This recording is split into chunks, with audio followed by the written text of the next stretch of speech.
Get some water. Oh my God. Remember to record. Okay. Mm-hmm. Get out of the way if I can't.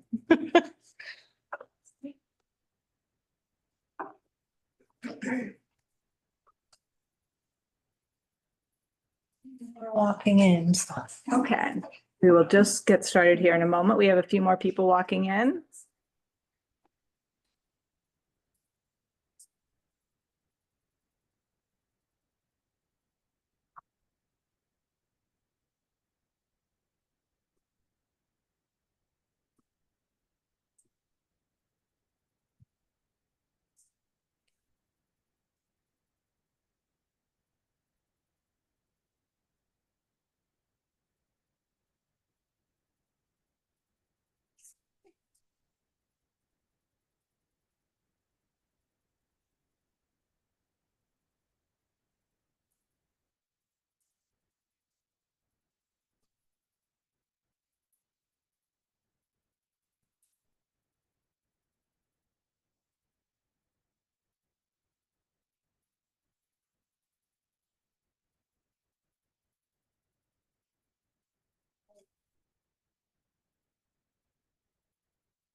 It should be at least 100 more people.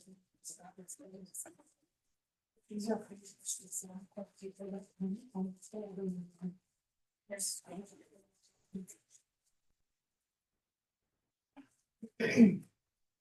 I had a few people that were gonna come and they kind of bailed this week. Oh, I can't go because. Yeah. Well, Linda, thank you for putting in so much effort to try to rally folks. No, that's okay. But, you know. Yeah. It's well, the participation for those of you who are here is great. And you know, we will there's going to be a public meeting, a second public meeting that's really broad. That is something to really concentrate on. That's listed on the website. I believe it's July 11th. I'd like to stand up and look at all of them and say, Yeah. why can't you make it to these meetings? Yeah. Yeah. You sit here and complain and gripe and moan, but you don't want to be a part of taking part of making a difference. What the heck? That's Well, not work. Not everybody wants to do that. So it is, you know. Frustrating. Yeah, it is. Yeah. Well, I think we will go ahead and get started. Thank you for being here. For those of you who are new, I think this is your first steering committee meeting. I think were you at the public meeting or maybe the first one? No. Okay. Well, welcome. I'm Amy Saxton. I am the Strategic and Community Planning Director for Clear Creek County. And this is a planning project. It's a project of the planning department. It's a long-term planning project. And we are going to just walk through our presentation for tonight. And this is the fourth steering committee meeting. In our first steering committee meeting, we talked generally about priorities for the project, which is to come up with a long-term vision for the DLD area and identify priorities that can guide future planning. Come up with, make sure that those long-term priorities are community informed. And at the first meeting, we talked generally about that. And then the last 3 meetings have been doing deep dives on the 4 priorities that emerged at that first meeting. Those 4 priorities were housing, water, transportation, which included pedestrian and pedestrian safety.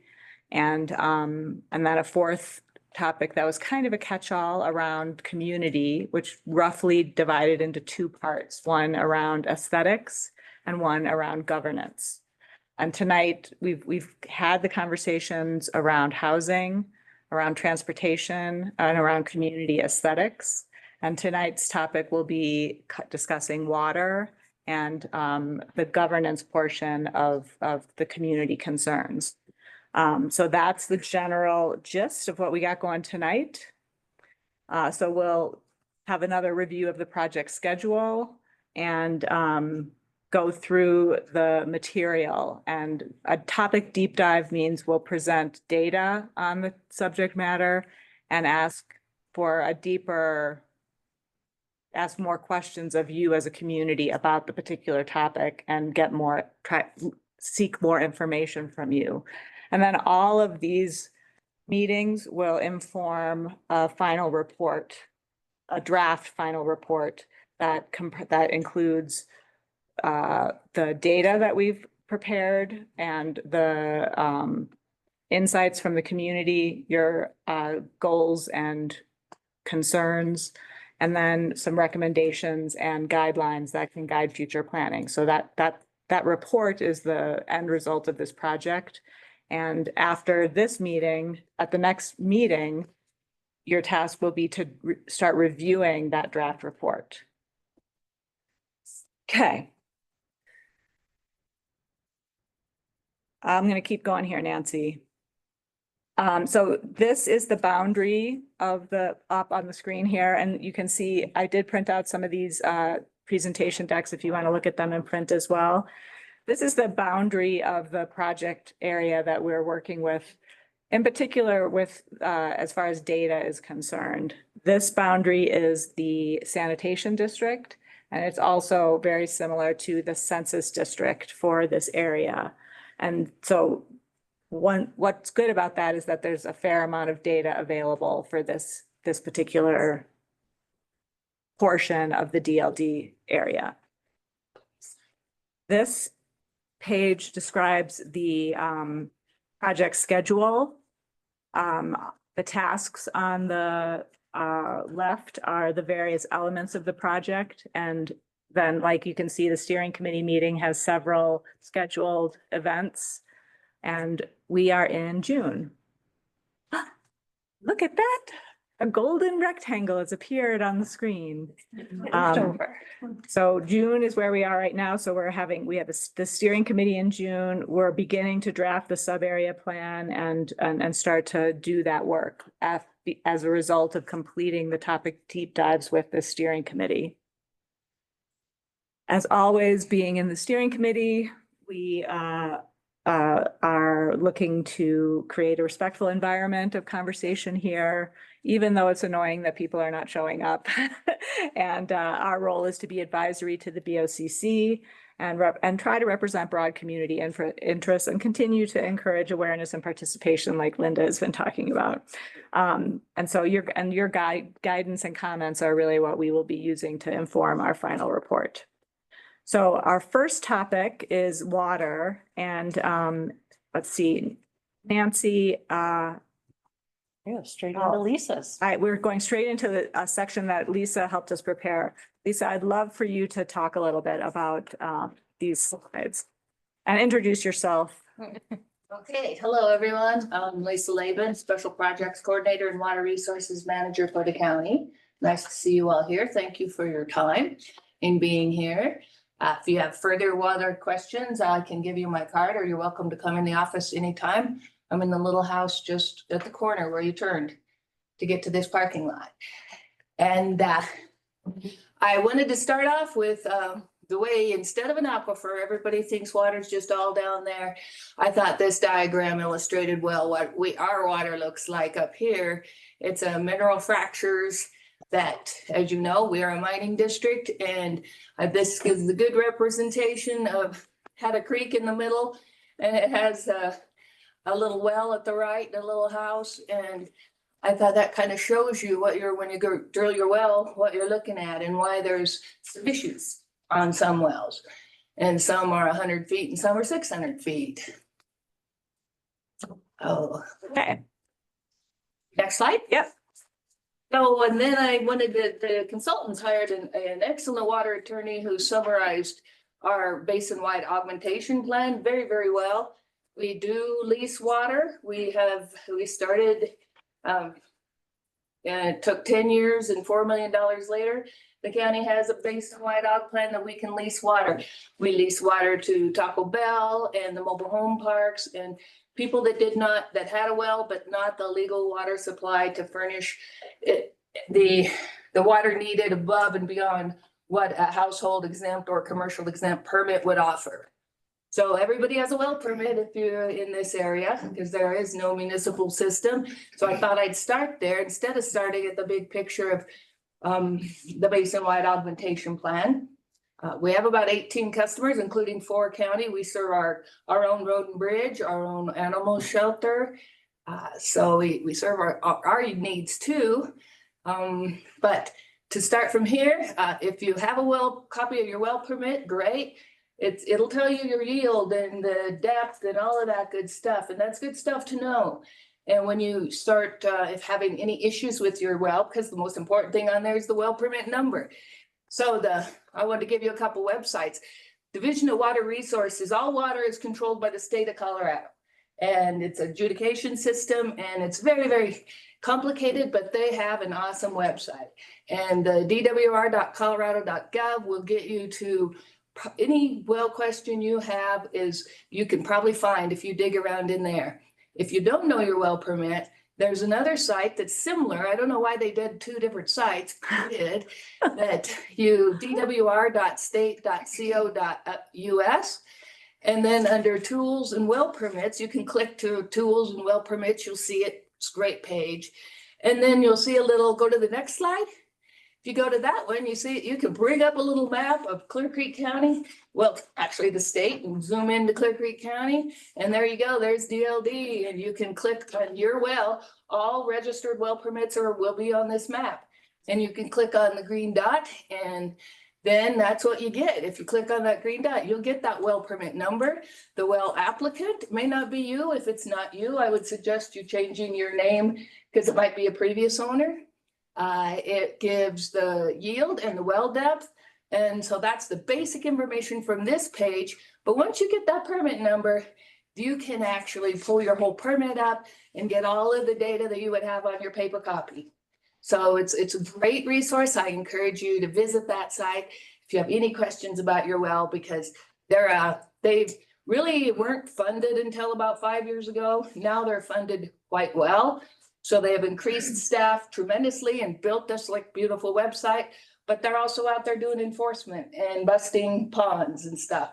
They've been up Fall River, and now we have multiple ponds in our water augmentation plan that they didn't have a legal supply to have that pond.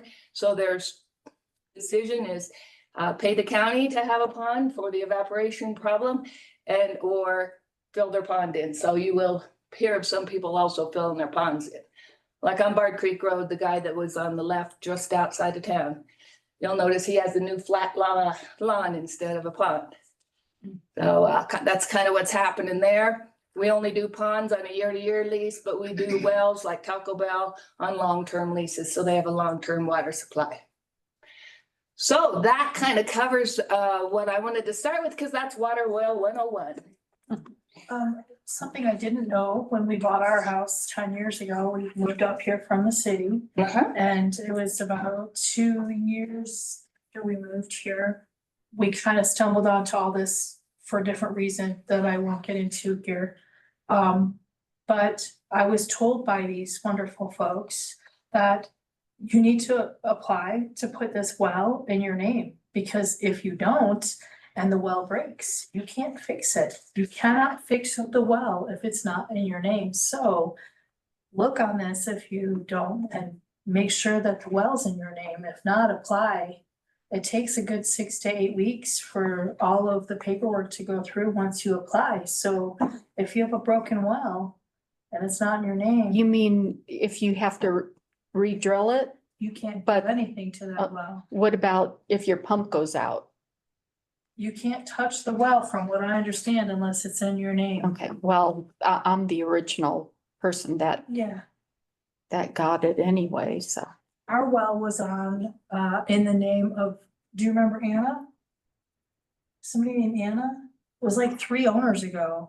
It was like the original owners of that property a million years ago. Nobody ever changed the well into their name. And our other well, we have 2 wells on our property, and the other well was in my neighbor's name. So I called her and said, is there any reason why my well should be in your name? And she said, absolutely not. We just put in a well a couple years ago. I wonder if they screwed up when we put ours in. So we had to put both the wells in our name. Does it cost anything to get a well permit? No, it's not. It was free. No, just. To change your name, name. Change the name, right? to Yeah, get change the name permit. doesn't cost anything. Yeah. Yeah, because I think there was a cost, you know, it was 20 years ago, but I think there was a cost to first apply for it. Right. Yeah. But if you apply for a well permit, there's a cost there. Yeah, So if we're like the second owner and there already was a well, that person might have the permit or we might have it. Yeah, the well came with the house. Yeah. Okay. Which when the realtor sells you the house, they should tell you that, but a lot of them don't know themselves, so. Yeah, our realtor was from the city also. He probably didn't even know. Ours is from the mountains and he didn't even tell us. I was gonna say, we just transferred ours. We've been there for 16 years and we just transferred Wow. about 5 years ago, so we were in the same That's boat. only We because didn't our have anything. neighbor who was a realtor says, do you realize that well's not in your name? Yeah, he was looking up people's wells and he noticed we wouldn't have even known. And the question that I have though is, so we have a pond that is created in our backyard because of spring runoff. But then it goes away, like we don't do anything with it, or is that? Well, technically, you can't capture that, but if. And Which we're we not. don't. It's just a natural. It's a spring that comes up because the creek gets so high. And then August or whatever, it's all gone.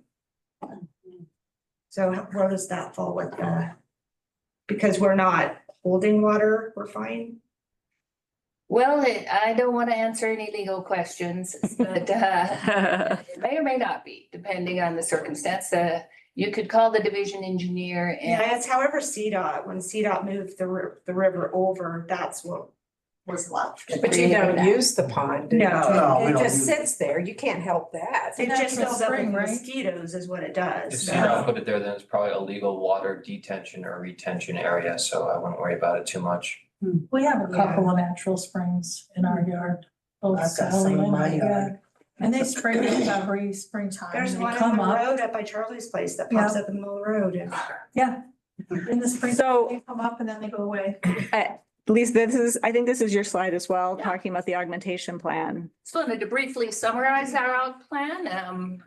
Definition by the state, it's a water court approved, designed to protect existing water rights by replacing water to the creek from storage and or change of use or change of activity or changes.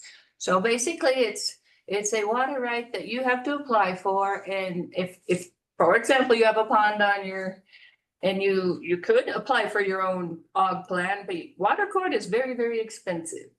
And so to get a water right, you're looking at years and years and thousands and tens of thousands of dollars. So, but the county did go through it and we spent a lot of money and 10 years. And the purpose is to provide a legal water supply. The customers, just like I mentioned, animal shelter, the Alvarado Open Space Park Pond, they were gonna have to, there was another example, that one would have been filled in, but we supplement the water to keep water in that pond. Vale Coffee Company, Echo Mountain Ski Area, Georgetown, Silver Plume, all those. What about the shooting range? It's going in. Shooting range, we will not need to augment until the use exceeds the commercial exempt permit we received. Once it does, you will have to put it, we'll have a totalizing flow meter on it, but we will have to start reporting and then the county will have to put that in the AUG plan. Is the same thing with that trailer park that's going in down there? Yes, they will be a customer. They So, actually already are a customer. so how does that work without water lines? I mean, you release the water, but how do you know what's going into their specific well or do they have a cistern? But what they're required to do is report to us the wells, the amount of gallons drawn every week. Because what we're required to do then is replace that water to the creek by me calling for a Okay. release every week from Green Lake. We have storage in Green Lake. So they get it from the creek, you just have to replace it. Yeah, I'm selling paper water, but you tell me how much and then I have to put it back in the creek. Okay, do they have individual wells that they measure that? Yes. And Okay. I have to put it, like, for example, Taco Bell has quite probably the best example of a beautiful totalizing flow meter and that data comes to me weekly. So they can get all the water out of that well that pumps out. And then there's a certain amount that's a measurement, and anything above that measurement has to be augmented.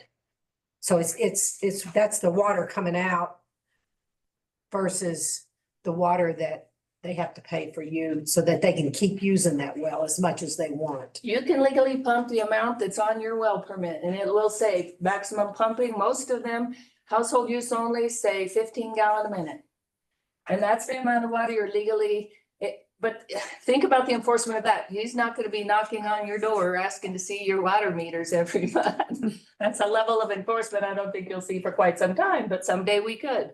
Everybody could have to do like your gas meter. You don't report it, but they know exactly how much gas you use. 100 years, it might come to that up here for our wells. Well, it's good to know a little bit more about how we do manage the water use by commercial users who have wells and who are dipping into that fractured water system that's in that and how it all relates to your well or your well or your well, you know, how it all relates and how we keep track of it and work to make sure the amount of water that we replenish the water that's used with the water augmentation that we retain. Thank you, Lisa. You bet. I just have another question about it. You know, I'm just trying to get my brain to understand this. So like Taco Bell, if they have their own well, will their usage drain the supply from the neighboring wells where they would be depleted? Because this commercial building is using so much water? And you know, I'm asking this because I did listen to that first meeting online, and I heard Joe Lochnicker bring up that the short-term rental on the corner, you know, had so many people there using water, and then he ran out of water. So, you know, how does you supplementing a business not impact the actual residential customer or that has their own well? It might. The hydrology definitely might, because we are allowing them to, we have a contract with that person and up to X amount of acre feet. And there is always a relationship to all of our wells. Sometimes it's 1,000 feet, sometimes it's 100 feet. But there's that possibility. So for new development, we would want to look at putting in place monitoring wells around it, or somehow to start measuring that if there is a new source that is starting to pull water. So we understand and could possibly mitigate any consequences. Mm-hmm. That happens too. That happened in our neighborhood when those houses burned down. They had to re-drill a well, and when they re-drilled one of the wells, a neighboring house lost their water because they went deeper and it sucked the water into that or something. I don't know. Well, I think that's where you can look at this diagram that Lisa found. This is not a map of us, you know, but this is an illustration of what the water in our ground kind of looks like, right? It's in all of these fractures versus like a water table that's like this, you know, underground creek kind of thing. That's not how our water is. And this I think is really a good illustration, because so you could, if you drilled, you know, like if you are stuck drilling right here, you know, you could end up drilling to China, you know, like, and never hit one of those fractures. But if your well hit one and your neighbor was in the same one, then your wells could relate to each other.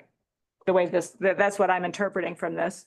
I'm not a water scientist, obviously, but you know, and then if your well is right in this little section, you know, there might be a lot more leeway in the way things work.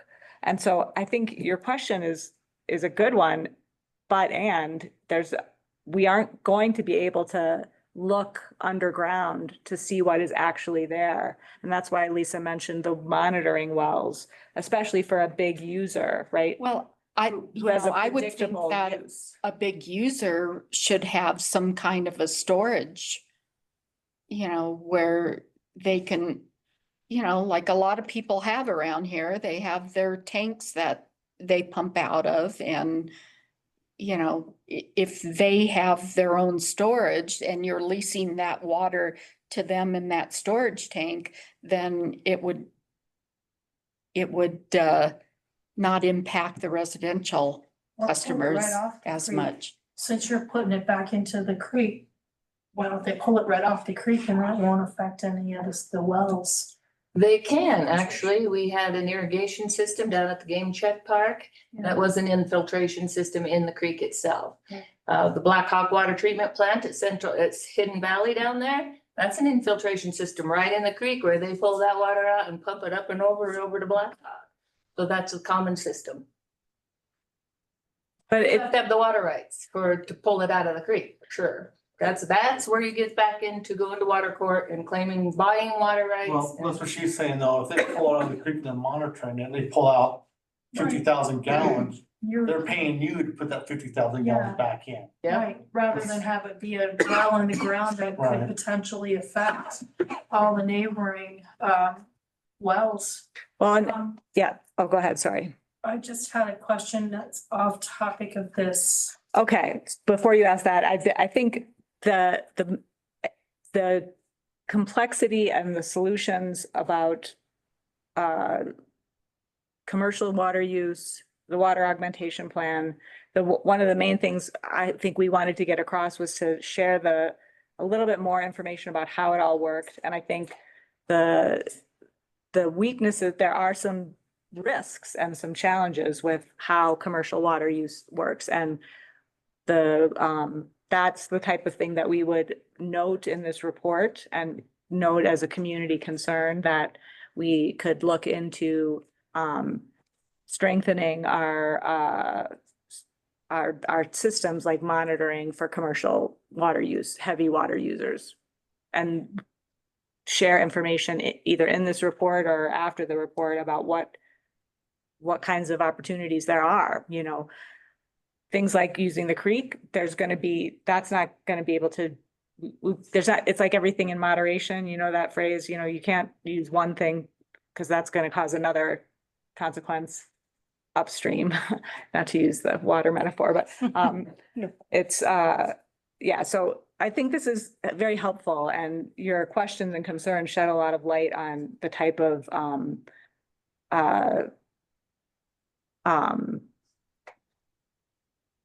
discussions that we need to have and systems we need to consider. Like, I think the monitoring wells thing, like, that's a great thing. How do we figure out when to require that and how to make a replicable, sustainable, long-term rule for that?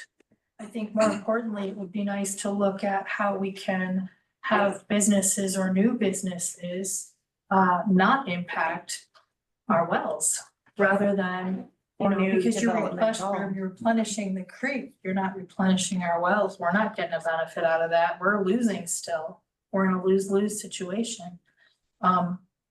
My question was about surface water in relationship to these fractures. I was told by somebody with the state that the surface water doesn't have anything to do with the groundwater, and I think that's a bunch of BS. I don't know logically how that can't happen. Groundwater gets seeped into the ground. I would think that it does impact these fractures, probably a great deal. Does all of the water in the fractures come from below it or from somewhere else? It's gotta come from somewhere. You are correct. There is a relationship. However, Colorado water law separated the two into two distinct sets of rules. And so the whole adjudication, all surface waters are under a whole separate system as to first in time, first served. So legal starting in 1860. So all of those rights, and ours is fairly junior, Georgetown's is all up here, but they all run basically in the 1860s, 1870s. So there is a relationship and it is accounted for, but at a very deep level of accounting for those water rights in the adjudicated system. Very good. So I want to share a little bit more on, oh, Nancy, sorry. Were you about to speak? No, I was just hoping we could move on because we got a Yes. lot to do. Yes, tonight. we do have a lot to cover. So we want to share a little bit about some of what has come up. So Nancy, can you talk about this slide? Well, I can, but I was wondering if Erica was going to give us a little brief talk about the other types of water systems in the area, and we didn't get slides for her. But Oh, okay. Yeah, so you were talking about the augmentation plan and you asked about, big users and pumps and tanks and cisterns and all that kind of stuff. And one of the things, especially with big users, is they also have fire requirements. So they would have to have cisterns and tanks and pumps and things to meet Fire suppression. fire Yes, suppression okay. and fire code requirements, not just, general use. So that kicks you into kind of a different level of review, understanding approvals, all of that kind of thing than just a regular homeowner use. So it's kind of, again, two separate conversations, whether we're looking at housing and some individual single family housing or whether we're looking at large, multifamily housing or commercial use. It kind of requires different demands just based on building code. Do we have anybody currently in the DLD area that is required to have that? To have sprinkler systems. So any of these public buildings would go under, But in the DLD area. I think, well, other than the A lot of those- fire department building in there, a lot of those sure, buildings were if the, built before that was required, before Yeah. that fire code level.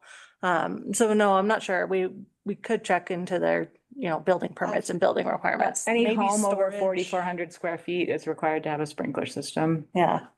But none of it was built before, was it 1980 sometime? Yeah, I don't know if, yeah. And there are other options for fire suppression systems, dry systems, chemical systems, things like that, that can be used when water is not an option. But again, the big users, the big use, if we're really talking about things, options that are like, should we put in a water treatment plant? Should we consider that? Those kind of things. Those where you're looking at 15, 20, $30 million. They're not really viable options for small decisions, making decisions on a single use of property here or there.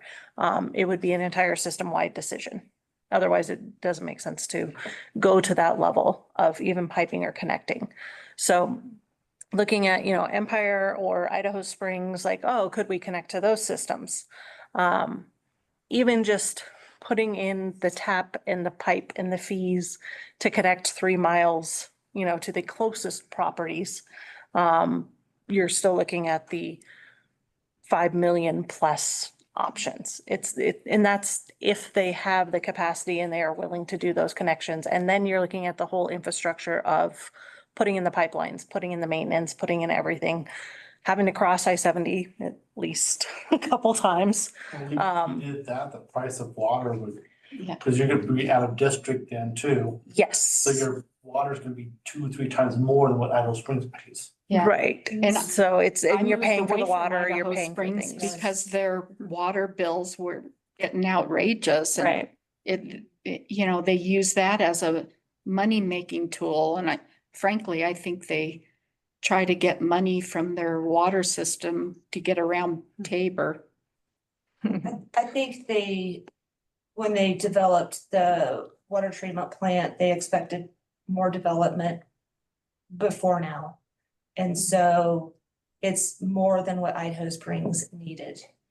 That was 8 years ago. So for 8 years, they've been paying for a system that, Is maybe oversized. And I did reach out to them, ask about Yeah. capacity, but I didn't get an answer back on But that. Idaho Springs had the opportunity to sell the water to Blackhawk too, and they didn't jump on that bandwagon, lost out. Water's such a sticky thing though, because once you sell those rights, you can't get them back. Right. And this is the physical Right. selling of water versus the selling of rights to the water.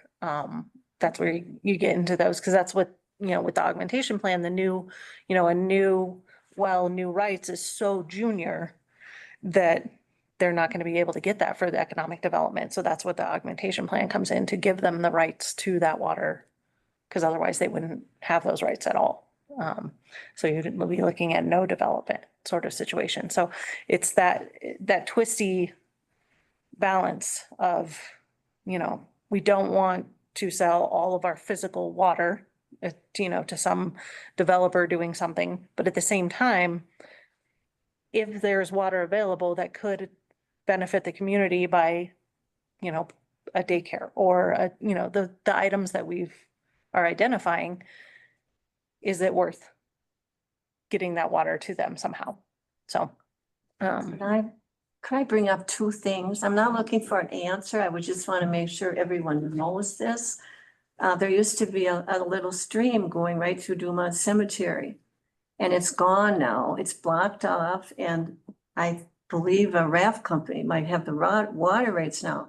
And now the trees are dying up there. Another thing, this was about 28 or 30 years ago, Silver Creek was diverted coming down from Silver City. Mhm. And now it flows into the pond, which is west of you. Mhm. And when the pond gets too full, it just flows right out into the river. And it used to feed Silver Lakes area. And Joan Brown, they had a huge garden back there. As a kid, and my mom as a kid in the 1930s, that stream's always gone down to that pond.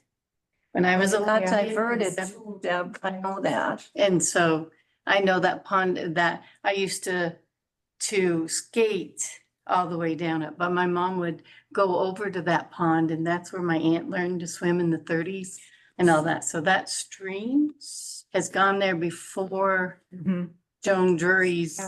Yeah. So I will tell you that I worked very closely for about 2.5 years with the state water board. The engineers came out. They also had the Army Corps of Engineers out. They walked the stream that went behind my house and all the way through Silver Lakes, and it fed Silver Lakes. They know it was there. It's on Google Maps. But let me finish. It was diverted up high by the person that owns the pond at number 4, I think it's 4, Silver Lake or Silver, whatever, back in that area. That big house. That big house. Yeah, just They so. dredged out their pond and made it deeper. Mhm. They cemented off the actual stream. They went back to 1960, the state did. And they said that they could not and would not recommend resorting that to its original, because since it's been dammed up and diverted to the pond, the same amount of water, for starters, drops into the creek, so they won't do anything because it's not affecting the creek. The same water, parts per million, per hour, whatever, however they measure it, goes into the creek, so they wouldn't change it. Also, on the creek's original path through Silver Lakes, houses have now been built. So all of those homes would have to be moved if they were going to let that stream go back to its original, and they wouldn't do that either. So So my that's mom what went to they're doing. court about that Yeah, in the early 70s. And she, as a little girl in 1930 and 40s, would walk by that pond yeah. and over the beaver dam Yeah. to get to the old rock house for the woman that lived there. She would give her a $20 bill every Halloween. So my mom made sure because that was her shoes, her clothes, her everything for the year. Because the lady knew my mom was poor. And so that's where she got her money. Yeah. That stream had my aunt and uncle worked up at Silver City, worked in the mines up there. Yeah. And they would walk down the stream to that pond. Yeah. The other stream came down from the Joe Reynolds mine, from the gold mine. Mhm. That came down and went to Silver Lakes.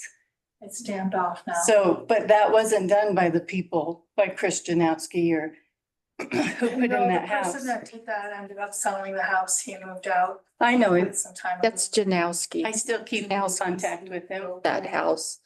I keep. Yeah. But So, yeah. But that little, Anyway. that little stream that feeds that pond, it jumped its banks before, Yeah. like during, these hellacious thunderstorms, it jumped the banks and started flowing right to my back door. Yeah, so the monitoring of watershed and the surface water, as Lisa mentioned, the surface water gets monitored totally different. And watershed studies and, historic, and it's this precedent of historic is really, overpowering, for almost everything. So it's interesting when you start getting into the surface. And the surface, it does go down into the ground, but we're in a rock area. So sometimes it goes down and hits a rock and then just goes sideways for a long time. So you see those different, and then it springs up in your yard. And then and that's where it comes from. So all those ones. But, okay, well, I think thank we're you. good on that one. Yes. Thank you.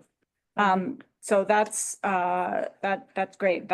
It's good to have an understanding of what the big picture is on water systems and as alternatives to wells for water sources. So Nancy, this slide is the heading is. I know public it's confusing insurance. everybody. Yeah. So guys, what we're trying to get to now is some goals and objectives on the topic of water for the DLD area. What I've got here is just a quick summary of what we've heard so far. Okay. So this is an exact translation of the sheet of comments that we took at the public meeting. I'm not sure I totally understand what everyone was trying to get at here, but I think maybe it illustrates the fact that we did the public meeting before giving everybody a little bit of background on wells and how they work and all that. So at that meeting, we heard a lot about low physical water availability. Silver Lake area was mentioned specifically, and then other people argued with that. And I think that our little, the sketch that Lisa showed you sort of gives you evidence as why, depending on where you drilled in, you might have hit a stream or you might not have. I think that the comments about the water study, I'm honestly not sure what all that was about. I think that the topic really bounced around, but discussion about the need for balance, changes in how physical availability is, and impacts from changes in development. Obviously, we heard a lot about. I think the water rights versus actual physical availability, the fact that they don't always match. I think we've heard that too from all of you, that you might have the right to water, but you might not get water when you drill, or you might have a lot of water. You might have a pond and maybe you don't have the right to use it. And I have no idea what was meant by green ditch history, but I didn't want to leave that comment out because it was important enough for someone to write down. So I'm hoping you guys can help me. Okay, well, we will keep track of that as we continue to move through these slides. Okay. And then the next series of slides is just capturing what we've heard now so far from the online survey. And so I know it might be hard for everyone to read in the room, but that green colors, the question was, how would you characterize the quality of your water supply? The biggest response there is great, no complaints. That's the green one. The yellow one, which is almost the same size, says mixed reliability, seasonal, and lots of reasons as to why that might be mixed. And then the purple, which is smaller but still significant, says poor supply, taste, odor, or quality, is constantly compromised in some way. So I don't know what that tells you, but it's pretty mixed. Our next question is, how deep is your well? I keep doing the song, but and the biggest response is, I don't know. The second biggest is more than 200 feet, and then you've got a little variety there. 35. And then the final question we had on water, I'm gonna just talk through it. Said, consider the following statements, and I'm gonna have trouble with this because I couldn't get it all on the slide there. But the most popular response was, I like getting my water from my own well. It is free, and even though I'm responsible for it, I prefer it that way. So that was kind of a hard comment on the fact that people are pretty happy with the way it is, unless I guess you were one of those people in the purple on the past slide who have poor water quality. The next, the second most popular answer is the purple one, which is, I see the problem with our community relying on wells as new projects come in, and want to know what it would take for our community to form a water district with public water. Third most popular response was, I worry about whether my water will fail Thanks. and what I would do to cover the cost of drilling. Do we want to keep going on there? What are the numbers on the top of the columns? Is that the people? It's the number of number of people. responses. Yeah. So I have a question about this question. This one, you could choose more than one. Yeah, Okay. I believe so. I think, yeah, this was check all that apply. Yeah. Okay. And unfortunately, I have to go find what the pink and blue were. I lost that off here too. So But are But these I- results available online now anyway? We will provide Well, them, yeah, yeah, but That's fine. yeah. I think the Right other, now, the survey's still open. We're gonna have to close that here pretty quick so we can get the draft report going with results that don't change. So we want to put all the survey results in the survey. Can I bring up a thing about that survey? Because there's a QR code on here. It'll bring you to that site, but it says it's working, but you can't take the survey from it. You know, there's a link or a problem with that. Oh, no. At least Okay. that's what I get. Oh, I was gonna say- So I had to go around to actually fill out the survey I online. got it from Facebook. Okay, so that's kind of what we had. Amy's gonna try and fix that link. We've tried to give you a little bit of background. We've tried to get you guys to see what other people are saying and kind of where the trends are going. And now we're hoping to get you guys to give us some direction on water goals and objectives for the DLD area. I have one question, if I can. yeah.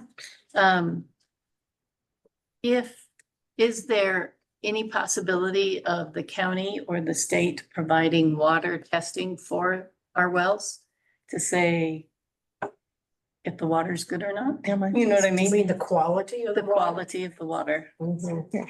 I do my own personally, but I know a lot of people don't, and I didn't know if there was some means for that to happen. Nobody's brought up anything about radon in the water, and I know. Oh, I'm not talking just radon, I'm talking, we have mines everywhere. So And we those- have uranium mines up above Lawson, okay, so, you know, I'm just saying, I test mine. I did a Home Depot test, but I haven't heard the results yet. So we did That was in- like 8 weeks ago, 9 weeks So ago. I think that's something we can, I would imagine I could check in with public health on that they might be a good resource to look into that sort of, whether there's a resource for that. I mean, the county would need to find a resource to do that, you know, but I mean, I think that's a good question. And what I might tell you guys is that might even be a good goal to write down, you know, provide information to private landowners on how they could test the quality of their existing wells. Yeah. let's write Is that that the down. first I don't one? have I don't have a big chart or anything, Nancy, so you're the goalkeeper. Okay. I can put them right up here. My water's fine. Okay, cool. Good. I'd like it if there's some way the vacation rentals or long-term rentals might do what Taco Bell did. And so that their use then wouldn't affect the people, you know, like Joe Lochnicker. Yeah, Okay, so it's like part of the permitting process, because they have to get a permit for Right, The- yeah. the Airbnb situation. I know Gary next door to Joe, he has problems too. They almost know when there's someone in that house on the corner that they're gonna be short of water. is the house normally vacant? Is that why? The vacation rental? Yeah, I doubt I it. think there's Well, you know, people Probably there a some lot. monster. That Okay. just became a vacation rental like a year or two ago. Right. Before that, somebody lived in it, or like that was their home. Yeah, and they So it's use- not- Yeah, I'm thinking that that house probably uses less water now than it did when somebody lived there. It does on the weekends, but whenever Yeah. anybody's staying in the house, they use it indiscriminately, but it was a home before that, you're right. Right. because just for your information, we did, the commissioners did discuss the idea of requiring flow meters to go on short-term rentals. And, but when we dug a little deeper into the topic, we weren't 100% sure we could that short-term rentals would use more water, like enough more water than a regular occupant. Yeah, because they're not doing laundry and.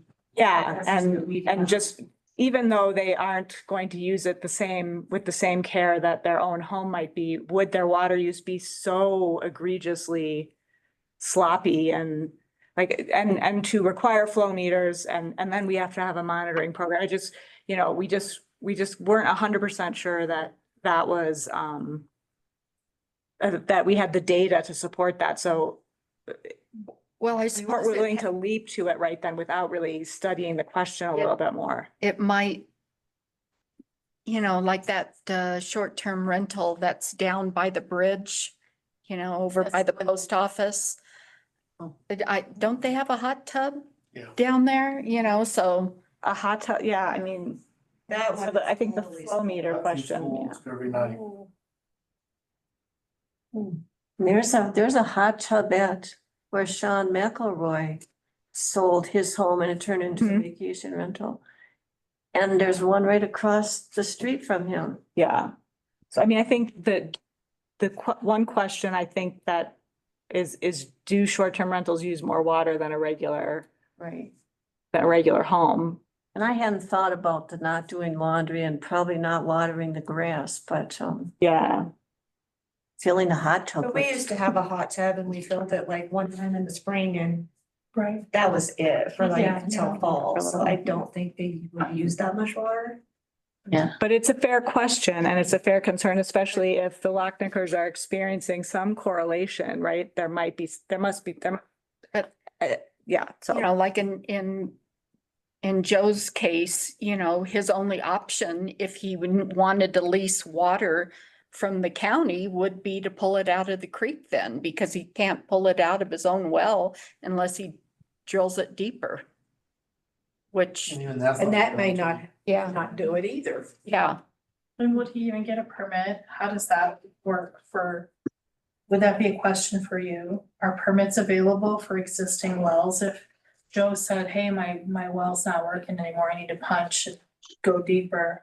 Is that feasible that he would be able to do that? He could do that without, just on his own. You can Oh, you don't refract need to- your well or go deeper just by virtue that you have a well and it needs work. Okay, oh, so you don't need to apply for that? No, not just to do modifications to your own water supply, your own well. I was just thinking, you guys talked about monitoring wells. Right, that's what I was gonna say. So my question is to say, well, you just talked about, for example, you're gonna set a bunch of wells up to monitor usage in that area. But everybody's well could be in a different, Yeah, but they would just monitor the household use like Idaho Springs does. Yeah, but I mean, you don't know, you can do the wells, but you're not gonna know if they're pulling water here from this house. Right. Because the well could be in a different. That would be impossible though. Right, so I mean, I'm just wondering, how could you get an accurate study off of those type of wells? It's only gonna provide data of the water in the well going up and down and the relationship to other wells with the same. So you put equipment in it that monitors that and imports that. And at what point, say if you have a new restaurant coming in that area, at what point do you require monitoring what the outcome is going to be? Right now, it is in subdivision regulations in the current zoning code. That's where, so if you were to do a subdivision, that's where the county has existing regulations of monitoring and some, we don't have it in the zoning code as it stands now. So if it's an apartment building, would that be applicable? If you would, if you would rezone, it would depend on the circumstance. May or may not need. So The county is looking at redoing their zoning regulations. There was a recommendation. I think this report will result in a recommendation of updating the zoning codes to put more enforcement and more teeth for monitoring and that type of future. Being able to require that and having it in regulations versus we don't have the authority now. Yeah. Hello, Other- this is Joanne. You hear me? Hi, Joanne. Hi. Listen, I wanted to go back to the issue that people mentioned with the green ditch. How was that captured? What was the discussion on that? I think that was in small group discussions in the public it was- meeting. It was written on the, We don't know, handwritten it was, from the public meeting, but we're not sure that's the background on that. So, Okay, can I get some background on behalf of my neighbors who are not at this meeting and not on this call? What has been happening is that the ditch has been shut off, I believe. I don't know if Lisa can give us confirmation on that information. The Joanne, ditch can you first just explain what ditch you're talking about? The green ditch. Where is it? On north side of I-70, along Mill Creek, through the cemetery, the Dumont Cemetery, and then across a number of. One that dried dried up then. Yeah, Oh, yeah. okay. Might be the one that Yeah, dried the up that one- Linda met. Yes, Yeah. correct. And I think it didn't just dry up. I think it was shut No, off. It by is, the it's state. blocked off. Okay, Big okay. Concrete and metal, it's a lot. Okay, I see. Okay, so Gotcha. it wasn't like Thank you. the water supply went away. It was like it was required to be turned off, I believe, and maybe Lisa can provide details if she's able to dig into it. But there have been, people believe that they're having problems with their wells because that ditch no longer flows. I don't know if that is a result of if problems with wells are a result of that ditch being turned off or not, but there are people who are having water supply problems. And people that I know, when they check about how do you solve that water supply problem, well, you can dig a deeper well, you can frack the existing well, you can haul water. And all of those become expensive. And so the comments that I hear is, wait a second, if we are going to encourage additional development in the DLD area, specifically in the Dumont areas, what these people are telling me, wait a minute, what am I going to do? I can't afford to deepen my well. I haul water. Is there some assistance that could be identified for people who need a better water, a more reliable, a better water supply. Yeah. I mean, and maybe, so Nancy just wrote down about approaching that, trying to add protections through zoning and subdivision regulations. But there may be also perhaps some analysis or research or something to better understand that what impacts the water supply in the wells that are in the people that are having water supply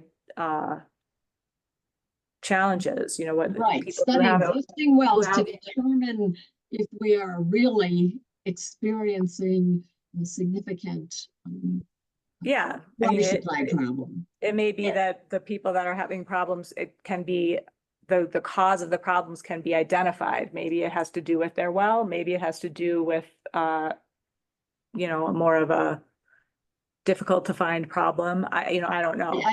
I don't know, but that problem has been brought to my attention several times as I talk to people about this process that we're going through.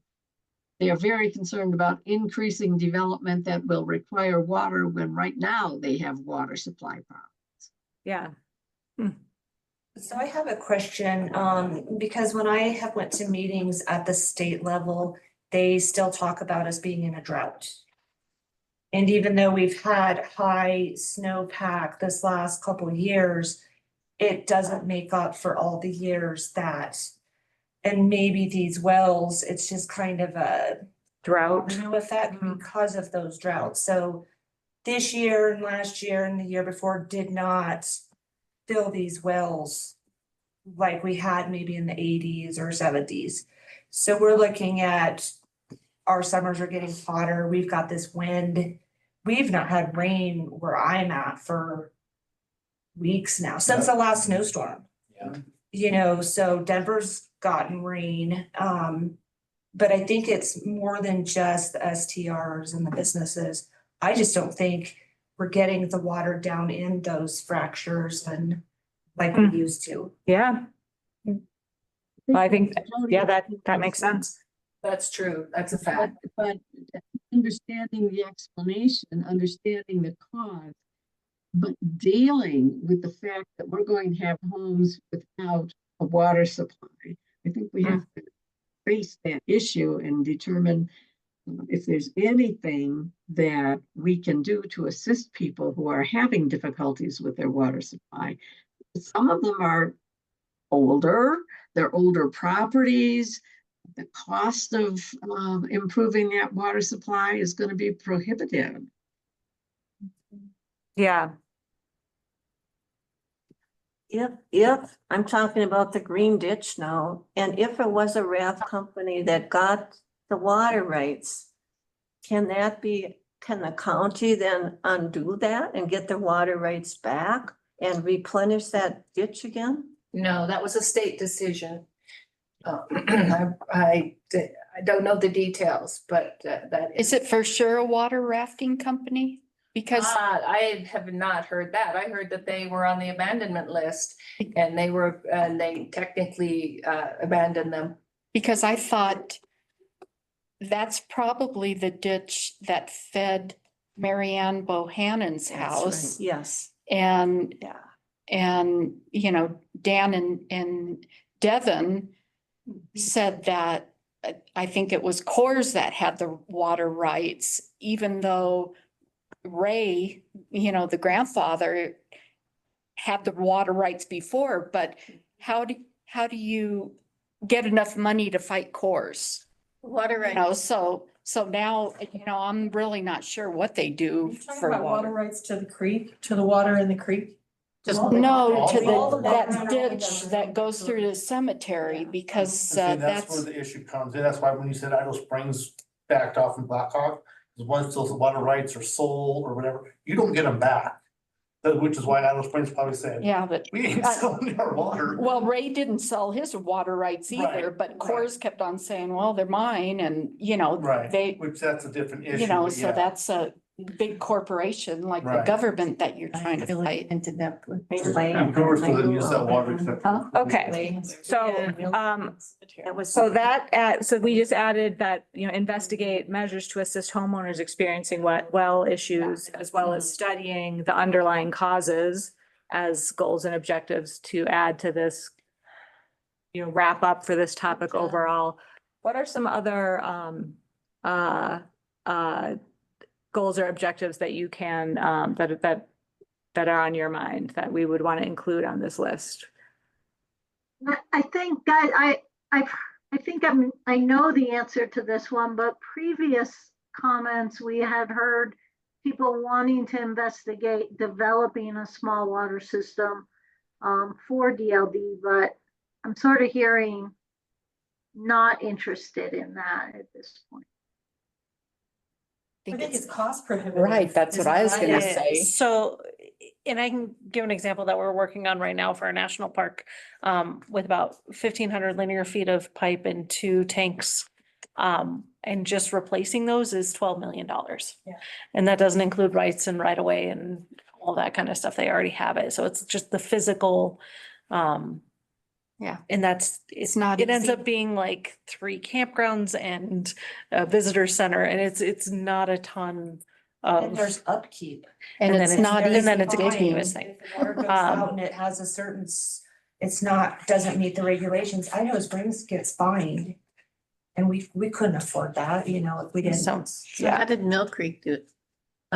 Upper Mill Creek, they have a water plant and they have their own water system. yeah, Houses. a Yeah. personal system that doesn't have to go anywhere can be a much more reasonable cost. So if we want to, if we're looking at something that is just for a shopping center or something that is contained, it doesn't have to go anywhere else, it's in one location, then it's really more about getting the rights, getting that, and then getting the treatment. And the treatment itself is not prohibitive. It's the expanding that out to multiple users is And where. Kathleen can specifically. Yeah, we got a loan from USDA to do all that. And so. How many years ago was that, though? That's a good segue if we're done with, Yeah, 10 years ago? maybe 10 years ago, and we replaced all the pipes. And had to replace the treatment center and all that, and I think we augment, Yes, they are a customer of Clear Creek Counties. yeah. Sell them their legal water supply. So how many people does that serve? There's like 40 houses up there, I wanna say, something like that. Is it expensive? We pay every quarter for our water, that's not expensive, but we pay an annual assessment of about 1,500. The residents do? Yeah, everyone does. Collectively, not one person. Each house pays 1,500 a Now, year. is that like an HOA or something up there? It's a water supply company, it's not an HOA, Okay. so. So that's a Okay. good example, yes, of a solution. This is one thing that I was thinking about is, we just spent money on the sewer plant. So we've got an area there that is close to the creek where you could probably draw some water out of there and set up something like Idaho Springs has at the shop where people that have their portable tanks can fill it up at a reasonable rate. Maybe that would be a solution for people that are compromised with their residential By wells. the county instead of through the Idaho Springs, you mean? To just buy the water from the tank county water. instead of Idaho Springs? Yeah, Yeah, yeah, have our own little area that you could buy the water from, because I know recently their Phillip station was compromised. I think someone tried to break into it, and I don't know if it's cash or whatever, but they broke it. I don't know whether they fixed it or not. that's a good one. We added that. Anything else? Just hitting on the water dock idea a little bit more, do you think that the county potentially could support something like that in terms of help subsidize programs like that for communities like the DLD area? Would that be of interest or possibility? Well, I think definitely part of investigating it would be exploring finding, I think there could be grant money for something like that. I mean, if that was a priority. I mean, most really big expensive things, it's not like the county has money laying around to that we can decide what to spend it on, what big project to spend it on. Almost any kind of initiative like that, we would have to go find a grant or a source of money for that. And I think there is grant money for something like that. I think that's feasible. I think the question is whether that's the right, So to do the something right like thing to that, do. would you have to probably expand your holding? Well, that I don't know I the mean, I answer. don't know how much water you have now, but And that would all be part of this suggestion to investigate it and answer that question and And why the couldn't we do like, logistics and technical part, like Mill Creek? They did a section. Why couldn't Silver Lakes have their own? Or if the township of Lawson wanted to have their own along the main street, we have our own. If it's easier and costs less to do individual small ones than one giant one, that might be another Then- thing to evaluate. then each, Silver Lakes or Dumont or whatever to finish it. I have a question on the survey that people took. Did you identify areas or can you tell where the people were from? Was a lot of people in Silver Lakes that said their water was bad? And maybe the people on our side said their water was good. Unfortunately, we did not ask if people lived in Silver Lakes. That was. Cause I'm hearing like the Silver Lakes has water issues and then around Mill Creek. By the post office, all of that area. But then if you come to our side, we're okay if we get water. Rains and stuff like that when we get a drier summer no, then. except for that one house that everyone has no water, no well, or Well, they have yeah, very because little. there was development. So that's why everybody's just so afraid of development. Yeah. Because there was that one house that got rebuilt. Yeah. And then it dried up. A Yeah, I well. think they have like, last I heard, you take like your shower, and by the time your shower is done, you have water. So, at least you can take a shower, but I do want us to just be aware of time because we have a whole very juicy and interesting topic around governance to discuss as well. And so, it is, and it's not unrelated to water because water, a lot of the things we're talking about with water are very related to how we would administer those systems and what type of, and also how we would be able to get resources to help support those systems. So if we can move on to. Can I ask one quick question on water?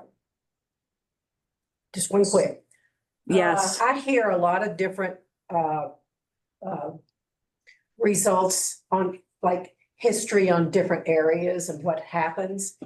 Will it benefit this report at all to have this input from all of these individuals so you could start to see a pattern that's existing now? Would that be a benefit?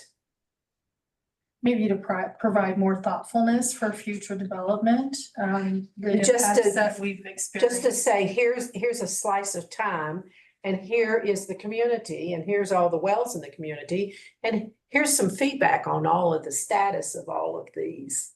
Well, I mean, that's one of the reasons we're doing this survey and one of the reasons we're structuring the project with community input. I don't know if I'm missing a part of your question. I guess I'm talking about, it's sort of like a census. Like the locations of the people. Right, They like, say this area has problems, but that's what I'm saying. No, right. Just to jump in, I heard that addressed and wrote down a draft anyway, goal to study the existing wells to determine what is contributing to well decline. So I guess the first part of that would be determining where well decline is happening, and then studying them. So I think that you guys already said that. Okay, good. That's the thing you should do.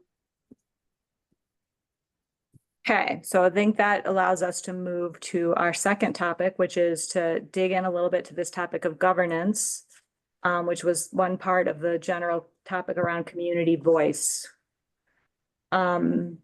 Nancy, do you want to talk about this? Sure, and I'll try and be quick. Even though there's a lot here, it's a deep, but we kept hearing loud and clear, that the folks in the DLD area wanted to be heard and wanted some, a voice with within the county. So what I've done here is talked about the different ways, the different types of government. So everybody knows, you're in an unincorporated county. And then we can jump through to these options of how in an unincorporated county can you have more control, more direct voice, etc. So I think if you go to the next slide, so I just want to make sure we're all on the same page. I think everyone knows this. It's something I pulled off the internet, but what does it mean to be unincorporated? It does mean you don't have a direct local government. You rely on the county government. And when you guys have a name, you have 3 names, but those sort of communities exist. Maybe at one time were they incorporated, I don't know. But you do not have elected officials at the local level.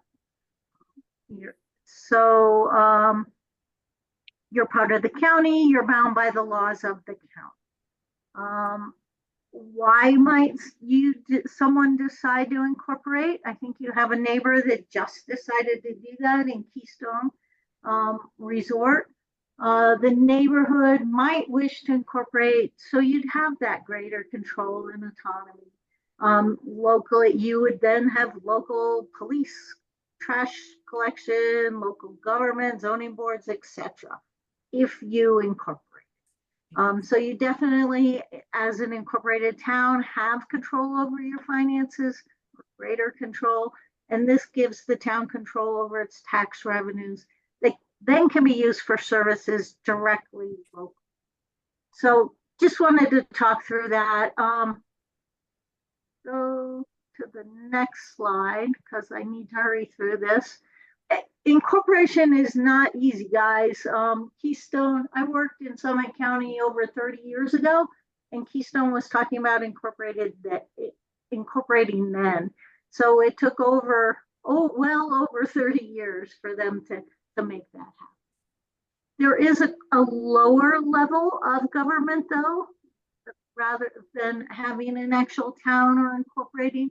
You all live in one now if you're within our study boundaries, which is the sewer district. But there are a couple of types of improvement districts under state statutes that counties can employ. So when we talked about need for sidewalks or other improvements in your area, these 2 options here on the list, a public improvement district or a local improvement district, and they're related, could be put in place, and I'll show you how in a little bit here, that would allow you to locally raise money to do local improvements. All right, so this sort of lists all of them with a little bit of the pros and cons. I guess I jumped all the way down. The other 2 options I've sort of provided that you might consider to give yourself a little bit more autonomy and voice would be a nonprofit neighborhood group. Below that would be more of an informal neighborhood group that it seems like you already have a little bit with some of your Facebook pages, etc. So talking through all these 4 options of how do we get you a voice, I sort of rated them there with incorporation. There's somehow these got out of order a little bit. Amy, would you go to the next slide? All right, this one talks, and I know it's hard to read, sorry, but I think we're going to have a handout on this. This kind of talks about the special districts, the public improvement district, and the local improvement district. and who they report to and how they get established. So if you set up a special district like your sewer district, you have a direct board of directors, they're elected. Okay. If you go to a public improvement district, the county commissioners appoint them through the public improvement district. And then a little step down from that is the local improvement district, which is really just another sort of arm of the county. And then I'm not going to go through it all, but it shows you on that list what kind of improvements you can do a district for. So you know about a sewer district, you can also do a road district. I think if you were to establish some small water systems or a water dock, you'd probably want to look at a water district.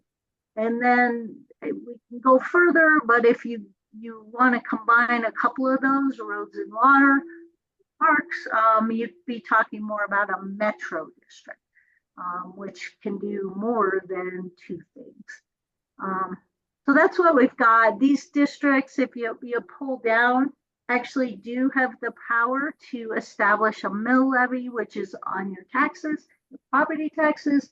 Some of them also have the ability to do a sales tax. I think that's something that we've heard here quite a bit, is the concept of if you could add a sales tax in the DLD area, you might capture some of that money of the people that are traveling through, maybe just stopping and using some of the commercial areas and then moving on. And those are the people that are impacting your lifestyle, but you haven't been able to have an ability to capture any of their dollars and use it locally. So they're impacting your roads, not paying for it. Okay, if we jump back up there, Amy, I gave sort of an overall on what's possible in there. So I've got it with, and then the next few slides sort of illustrate it quicker. If you were to incorporate it as a town, although it's very difficult to do that, you have a very high level of control, autonomy. You have the ability to do property taxes and sales taxes. You also have the ability to directly apply or issue bonds, apply for grants, apply for low interest loans to do improvements. Special districts, not quite as difficult as incorporation, but they still require a vote and some level of legal difficulty. You're getting we called it semi-high amount of local autonomy and control because you have people elected into those seats.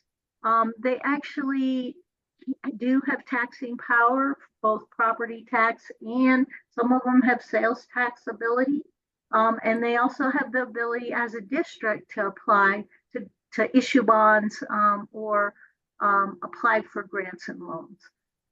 When we're going down the line here to an easier thing to establish, like a nonprofit neighborhood improvement group, not a lot of control or autonomy. So a neighbor speaking to an individual trying to speak to the neighborhood group, really, there's not a lot, no one's elected.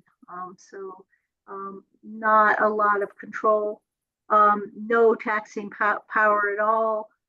As far as other revenues, basically, I think you're limited to applying for some grants that might go to a nonprofit. And then the informal neighborhood group, certainly easy to get that established if you can get people to volunteer. Really no control or autonomy, no taxing power, and no ability to apply for, to get revenue through taxes. Probably not even grants, but you probably could get some donations. Okay, so I think my next series of slides really just sort of easily illustrated that, so we can whiz through those, Amy, and get down to what we've heard so far. Keep going. Yep. Okay. So I wanted to, this is another just review of what we've heard so far. What we did here at the public meeting was to investigate incorporation. This next comment, I had a hard time placing it, but I put it here, which people talked about the LDS property and considering uses for that, including, my bullets are messed up, but they said including the animal shelter, open space, daycare, meeting space, and housing. We heard very loud and clear that fourth bullet point that DLD wants a voice with the county, with their elected officials that they have. And then someone else wanted us to remember that that when we looked at the demographics, there are a lot of elderly and older demographic in the area, and that resources for those elderly are needed. All right, that was the public meeting. Now, This is Joanne again. okay. But yes, looking at this slide, in the past week or so, I've had some additional conversations and I've listened to the news lately. I'm wondering what members of the steering committee might think about considering uses for the LDS property. One of the news stories I heard was about WeWork, which is shared workspace, and that those WeWork area projects are starting to close down in big cities. They aren't getting the use that they had specifically during the pandemic, but that those shared workspaces were becoming more popular in less populated areas, not the central city, but the suburbs. I'm curious if there is a need for shared workspace in Clear Creek County, if our Economic Development Corporation has identified that as a need, and would that be a use that people from the DLD area might endorse or recommend for the LDS property? Okay, well, you're jumping way ahead, Joanne. Don't they do that at the, what was called the Big Pink? I don't know. People go in, yeah, and I'm not sure if it's that popular anymore, because I think Well, closing it down. I mean, I think Nancy's right. That is kind of jumping ahead. And I think if it's okay with you, we should just keep going through the results of the, what we've collected from the What we survey had so far. Okay, okay. And then we'll go to the questions and brainstorming about what we might want to do when we finish going through the survey results. Okay. But if I already so, wrote that one down, question. Joanne. Yeah, right. Okay, so this one, I summarized some of the issues, but here's the first one, and it's kind of all over the place, but the first question is the DLD area is an unincorporated area of the county, boundaries are not defined, and residents rely on the county commissioners as their sole local elected officials. In order to improve local accountability, please rank the comment on the following ideas. That's a typo. Please comment on the following ideas. That's, yeah. Okay. It wasn't a ranking. Yeah, the first one is county commissioners hold regular town hall meetings focused on the DLD area. And so what you can see here is if you look at the yellow and the green, I've summarized, those are, yellow is could support this idea and green is 100% agree. So I think that there's a pretty strong majority there that yes, the area supports holding regular town hall meetings focused on the DLD area. Then ensure that adequate notice of future development parcels. You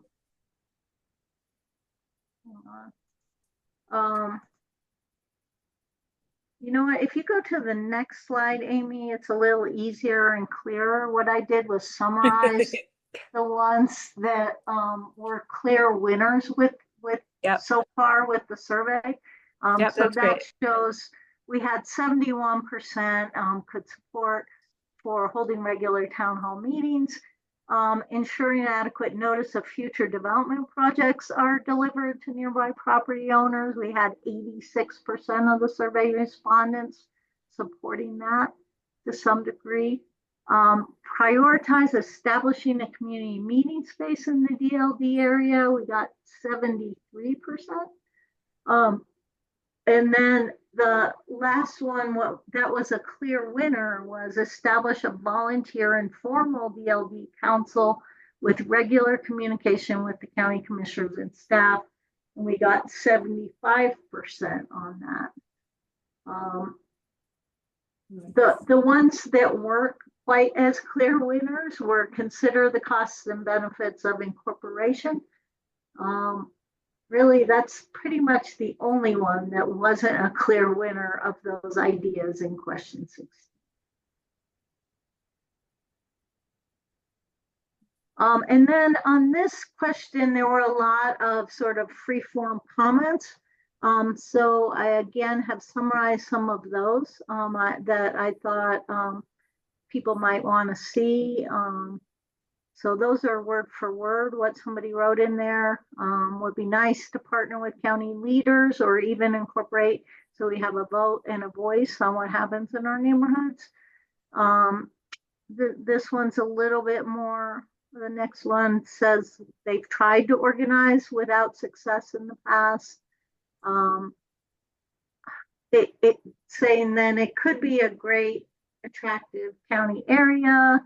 But a plan to make it sustainable, well-maintained location would be a great asset to the county in the long term. There's another one on let residents know about large developments, listen to their concerns. They were concerned when the bulldozers arrived. Next person said that road maintenance and safety are their highest priorities.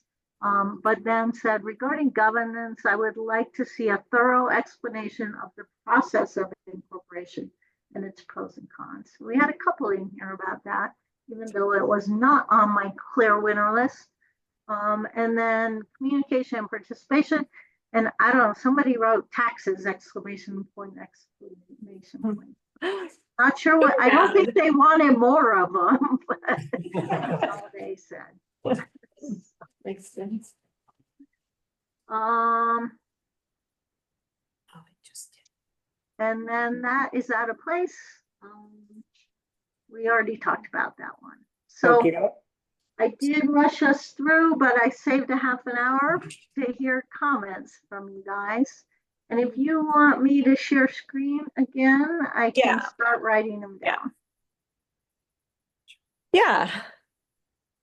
So I think that is a lot of information. I mean, so I think that what we'd be looking for here is goals and objectives and the types of things we would want to study and consider. And I think the way it worked well for you guys to frame that in the form of questions and concerns, and then we sort of translated them into goals and objectives. But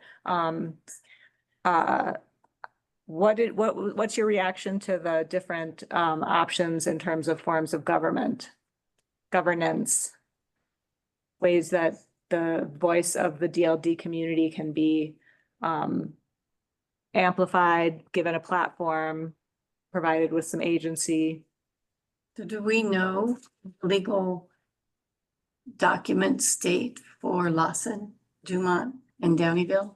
We know what is recorded as those townships, what we can and cannot do recording for those townships. Do we have that? I mean, I can find that documents. I mean, I don't. Looked into those? That is, I don't know. So I think that would be something to do is, study the current history of township documents. But I mean, are you thinking that there might be, oh, Lisa. The Lawson was created by a town plat, a patent plat from the federal government to a judge in Lawson, and he approved it. He got the plat. He then the county assessor numbered the lots and put them in our property record system. Same with Dumont. You can pull the original Dumont plat, patent plat, look at it. Judge approved it. It turned into lots in our property record system. I think Downeyville's gonna be different. But what does that have to do with governance and incorporation? There is no incorporation. Those are how the lot was created, and that's how it Okay. in our county public Okay. record system. So you're saying like a developer went to the judge and say, hey, I want this this plat of land and I'm gonna develop it for housing. And that's how, is that? Most of Am I these were hearing that done, Percy correctly? Barber was hired to do, he was one of the main mining surveyors. He did most of the mining patent plats. He was hired by the community. There was a community there already that was living there to draw up a plat. And that's what he presented to, and once the judge of that area approved it, then the government issued a patent for those lots, and the judge could sell those lots individually, and that created your lots. Okay, I guess I'm looking for the definition of the word plat. I don't understand what a plat It's a is. survey. Okay, The property Survey line. document that exactly carves every one of your lots out. okay. I would think to her question, isn't it just a blank? Like you just create whatever we would want. A special district to me can be scary also because it can be abused. There's two situations in Idaho Springs right now that's a lot of chitter chatter. And one of them's up by the waterfall or whatever they want to. Water wheel? Above Yeah, there's an area Pine that they want Slope. to develop, and it is a special district. And my understanding, which I need to do some more research, but after they develop it, I think it's 2 years, the people that purchase those homes from the developer will pay a special tax. Am I correct? I don't know. So there's a lot of rumors going around, and then there's another one, the special district that is behind. By the rec center. It's by the Shell, I know it is a Husky, but yeah, the rec center, and they created that as a special district. And the rumor is, because nobody knows, they have these meetings at City Hall, but they could condemn those buildings for development. Well, I mean, I think the possibilities of a special district creating problems is connected with how the special district is created. Exactly. And if you are creating your own special district, then you would have an Everybody in opportunity. this room agreed on a special district, and then you have someone 15 years from now come in. Yeah. Want to change everything. That's the Absolutely, problem. yeah. Well, I Well, think. yeah. Go ahead, I was Nancy. gonna say too, that it's, as you saw on my charts, it's fairly similar to an actual town. Not quite as much control, but you still have elected officials that have the power to assess taxes and fees. So it's not out of the question that their people established a subdivision with a special district to finance the infrastructure and are charging fees or taxes to the new owners, the new residents, to help finance that infrastructure. That's kind of how they work. So and special districts often do have the power to condemn, just like a town. So those things aren't out of the question, but you're right.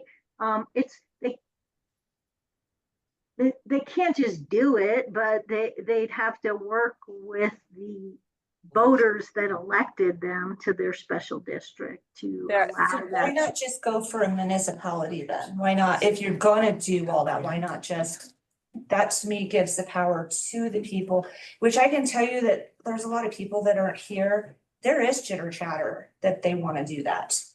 Because they don't wanna keep sitting at these types of meetings. They wanna be at the meetings where we're at and controlling what's going on in our area. That is definitely an option to explore. And as Nancy's chart shows, that the the downsides is just then that municipality is just responsible for everything. Oh, yes, you know? remote, that's a scary. I mean, Yeah. that it's, Your and, own police officer. Yeah. Your own fire You- department, you- you gotta come up yeah, with and- all that. Administration. and it is, you know, you have access to a higher amounts of You gotta revenue. find some poor soul who wants to be mayor. Right. But so it's a bigger responsibility. The thing that, some of these special districts do allow, but not all of them allow, is a sales tax, authority. And a bond. And well, yeah, I believe so. And then if a sales tax authority is a really important one for your community, because that gives you the ability not to just rely on the money in your own pockets, but the money in the pockets of the people who travel Is through. there a way we could find out just the business districts, what they are collecting, what the county is collecting? What we would be looking at? Yes, How do we do that? Cause we don't Well- pay county tax they No, pay sales tax. Well, there's sales tax, that can be. for the state. We can look at, State and well, they county. do State pay and county county, tax. some pay They local. they pay county sales tax and state sales tax, but there's not a municipal sales tax on top of that. Like Idaho Springs, they're at 10.5, but we're at what, 4.5? Yeah, and that's it's like, I think, state is 2.5 and county is 2.65. And then, so the 10.5, it's 10.55 total in Idaho Springs, and it's 5 is Idaho Springs, and then it's the rest is the county and the state. Cause I took a real quick look at incorporating, just because someone brought it up, I said, I was kind of interested. Yeah, And it didn't sound like it was like real difficult to do, it was just real time consuming to do. Cause you have to go around, I think we're a small community, so we only had to have like 10 signatures to do it. For just example. Dumont or down? Countyville, All Dumont, of Lawson. all of them. And then, once you get that done, then you gotta go to, I think, the county. And then tell them what your plans are to do. And then after all that is done, then you gotta go and you gotta actually put it to a vote. And then majority votes on to the whole community. And then you gotta come up with the town name, you gotta come up with, then who's gonna be, you gotta come up, like I said, the police department, fire department. You gotta come with your tax rate that you want, and everybody has to, not everybody, but a majority have to agree to all that. yeah.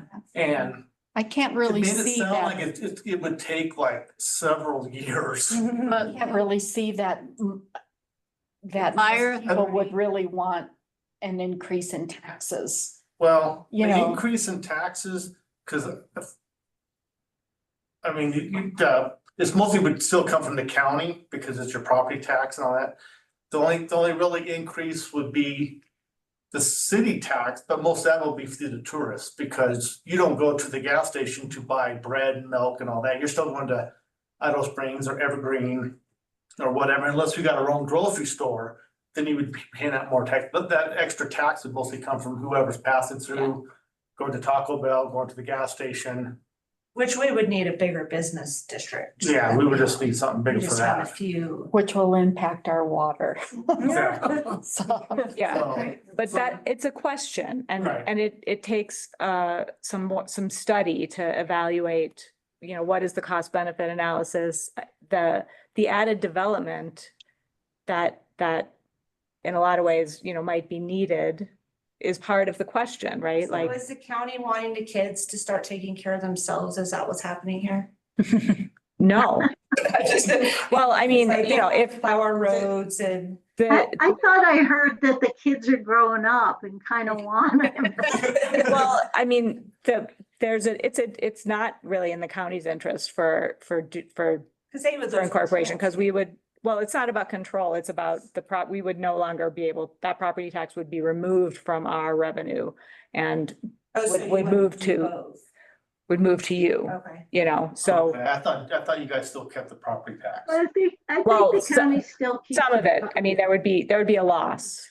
Yeah, we do keep property tax, but there'd be a, Sales it would, tax. there'd be a, Yeah. it would cost us something. It would not. Special be district great. now, which is a sewer I don't know. district, and it's $800 for every 3 months that we're paying just for that bond. Plus the quarterly sewer fee, so because we are so much smaller, if we were to do that, it's going to cost I don't either. us more money. Yeah. But it's worth investigating. I mean, and I think that is another thing that the outcome of this study should do is investigate that and also, you know. See, a lot, I mean, the pros on that is you have more control over your area. Cons are it's gonna cost more money. And like you said, just cost over Yeah. over everything, Yeah, yeah. Then Control and more responsibility. more responsibility. Yeah. I Yeah. have to say one thing. Yep. Jimmy Clark at Allied Towing is very happy that now he's by us because of the sales tax, because it's more affordable.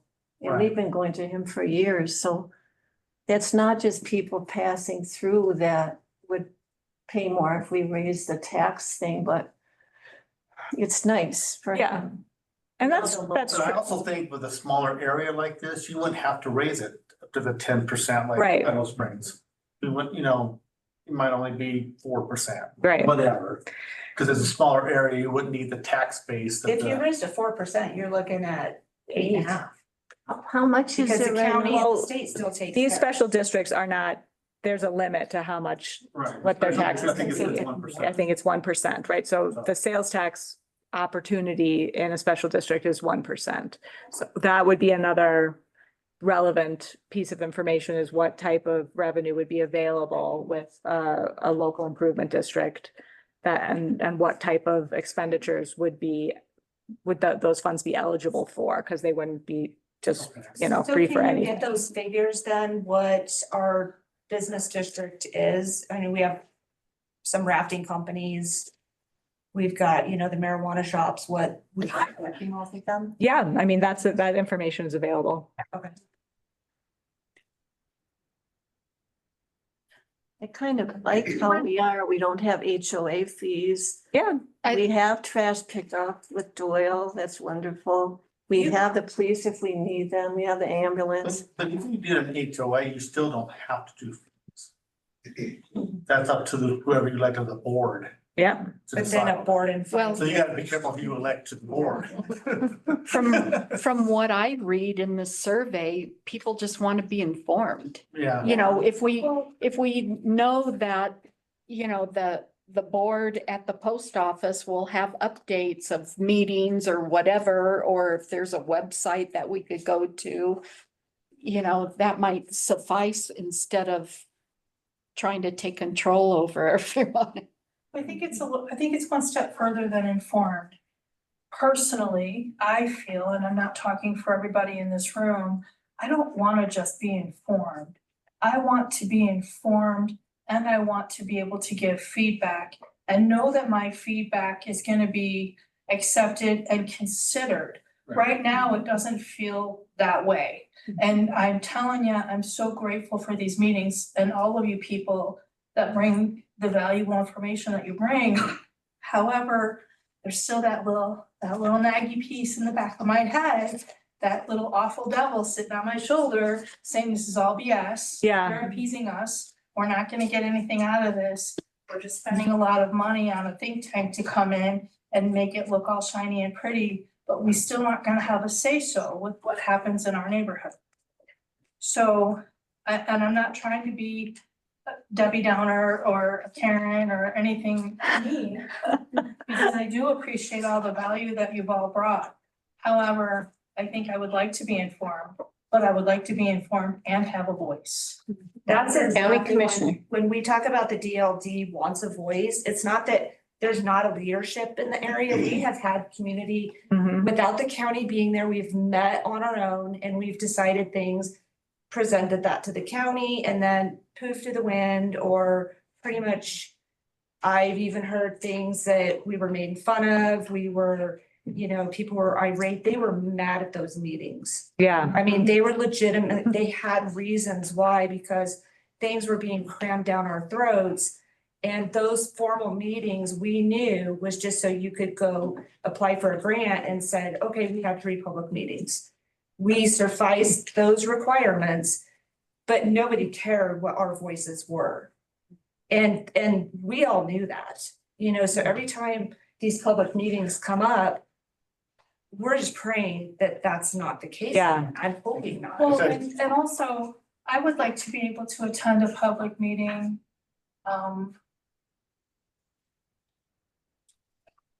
With a little bit of background for me, like I would like to be able to attend as a knowledgeable partner with whatever they're trying to think tank up, whatever they're trying to dream up. I'd like enough notice that I can do research and I can bring some really good information and research and education to the table, not just be Linda sitting there going, oh geez, there she goes again, griping and moaning, you know, without any background or basis to my gripes and moans. When are you gonna start griping and moaning? Well. So me. Yeah, you haven't started yet. One of the things that I've heard is our area, Dumont, Denville, Lawsonville, that was a pain in their butt, which I'm proud of that because that just means that we're winning, but, Yeah, if that's what I worry about though, is the fact that if we're really a big, a pain in the butt, they're gonna try to bulldoze us and just don't want that to Well, happen. and to her thing too, so if the county decides to go and put on these websites, okay, we would like some bids. And the county did that. We kept wondering, why are all these developers eyeing this one property? This is so weird. And, you know, it's like, oh, well, they just all of a sudden noticed it. That's not what happened. The county put it out for bid and they wanted people to come to them with ideas and, you know, how they could get the biggest bang for their buck. And we don't want to be the biggest bang for their bucks. We want to, you know, we're a residential area. So a lot of us have moved out of the cities. And to me, a big city is Idaho Springs. Yeah. So we, you know, we got out into the rural areas and, you know, we like to have our chickens and we don't want people telling us it smells or not that it smells, but you know, or your bees are bothering me or I wanna something. have a campfire in my backyard. Nobody does that And now. sit and be stupid and loud to my neighbors without some other neighbor saying, hey, you're being too loud. Instead, coming over and going, hey, it sounds like you're having fun, can I pull up a chair? That's the neighborhood we live in. And I know it doesn't, this group or the attendance or the lack thereof of these meetings doesn't represent the true heart and soul of what I've experienced in my short 10 years. I mean, I've not been around near as long as you or Sally, Linda, but you know, when it came time to rally, they rallied, which is why you guys are even here. Because every time they try to come in and do something, they deal with us and they don't like that. So I wish that the same people that had that much passion to come together when it was time to rallied now. But They did that's, come to the public meeting. It came in the They very did. first. Yeah. but I wish they would come to some of these meetings too, even if Wow. it's just the ones they're interested in. yeah. You Well, know? that's why the venue was suggested to change to the firehouse. Well, the other thing too, is a lot of the people that came to the first one sat down here and we started talking, they're like, you've heard it all before. We're not gonna- Yeah, this is We know bullshit, that. out of here. So they all listen to that little devil on their shoulder, Right. you know? Yeah. They keep saying, no, come, please come, show them what we, you know. Well, you know, it's not unfair that you have that worry and concern, you know, like I think there's reasons and there's meetings that we've held in the past that we didn't necessarily follow up with or close the loop on, and there's projects that we've talked about that we didn't provide all the information that was needed, and that leaves people out in the community without context and frustrated, and it's a valid feeling. I mean, it's not like you are unreasonable whiners or something, you know, like, and also, you know, we are also the people that you've seen and heard over these last meetings that are providing information and trying to engage and pull information from you to provide ongoing work. And so it's not an easy way. It's not actually very easy. And I'm not trying to, you know, be like whining or something, but it's not very easy to include everyone's opinions in the work that you do every day, or the work that I do every day, or that Lisa does or Sally does. But the more we hear you and there's it's like the trick to this whole thing is figuring out how to translate all of your feedback into long-term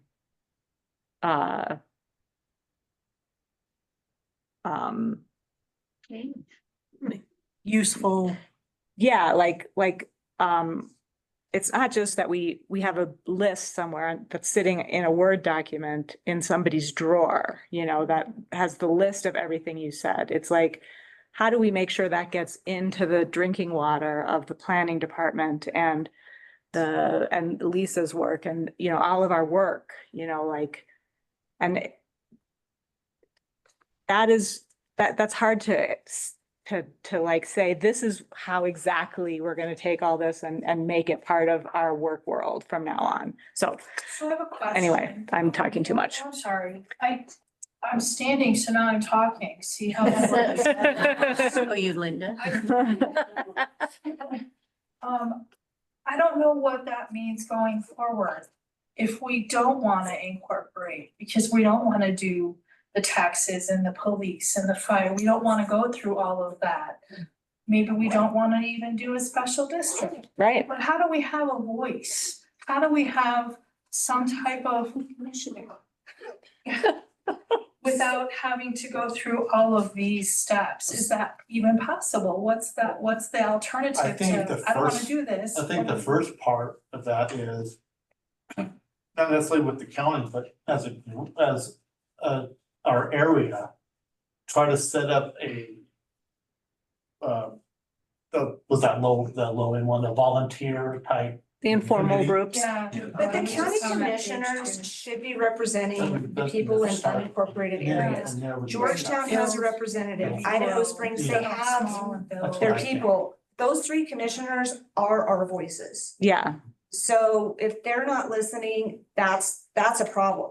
And there's a trust. Right now, we have to build a trust, and that's where I think all of you guys that keep showing up want that trust. Yeah. And then we go back to these people that aren't showing up, and man, I run into them and I'm like, we're having another one. Forget it. They've already made their decisions.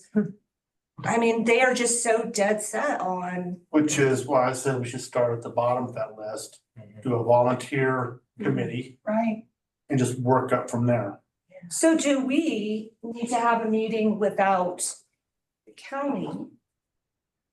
And see what, just say, like we've done in the past, we meet at the Mill Creek Schoolhouse and say, all right, what do we want?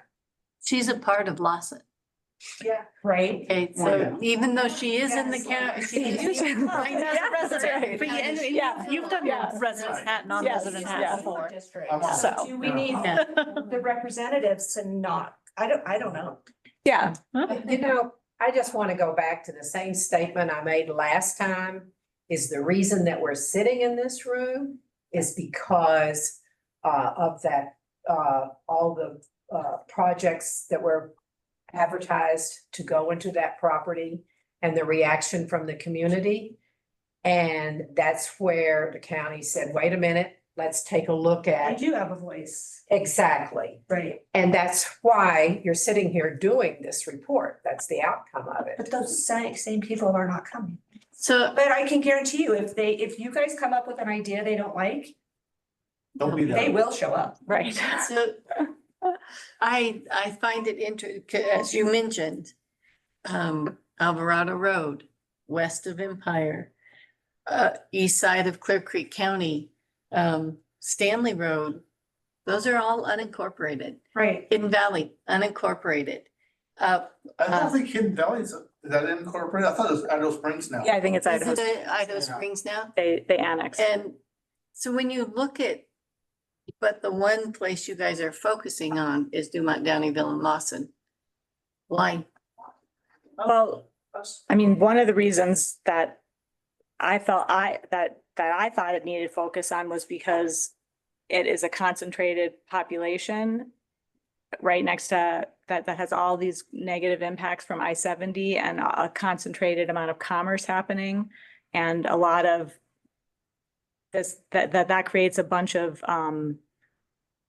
needs, and there wasn't a way for that concentrated population to recognize itself and to figure out, is there a way to, and because it gets attention for development, and it depends, and it's dependent on wells, and that all just creates these questions. And then one of my jobs as staff is to be able to help commissioners answer a question like, should it be developed or not? And when commissioners don't know the answer to something, they say no, which I think is the right thing for them to do, because if they can't say yes, they should, because they don't have all the information they need to say yes to something, then they should say no.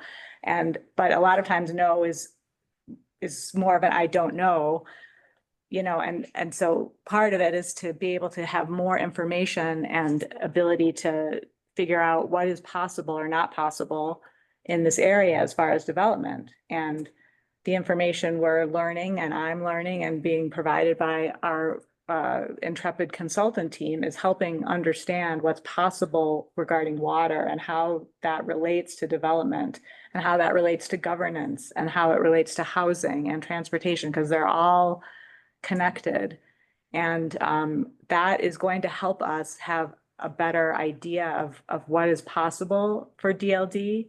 And that is needed, because then that means that we can have a better ability to respond to a proposal for the LDS church. Or maybe we can say, the vision of that purchase of that property initially for housing, maybe that's not going to be the best use of it because of this reason or that reason, or maybe housing can work there under these circumstances, or, that is what we're trying to get out of this process in a lot of ways, is community informed and data informed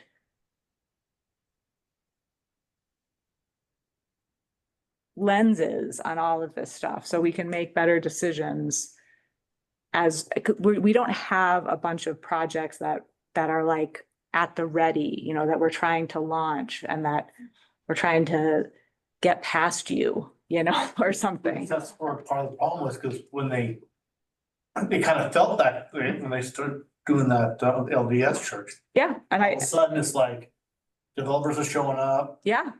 They wanted the land donated to them. They were showing up at our houses saying, I'm gonna guarantee you that I am going to buy your property.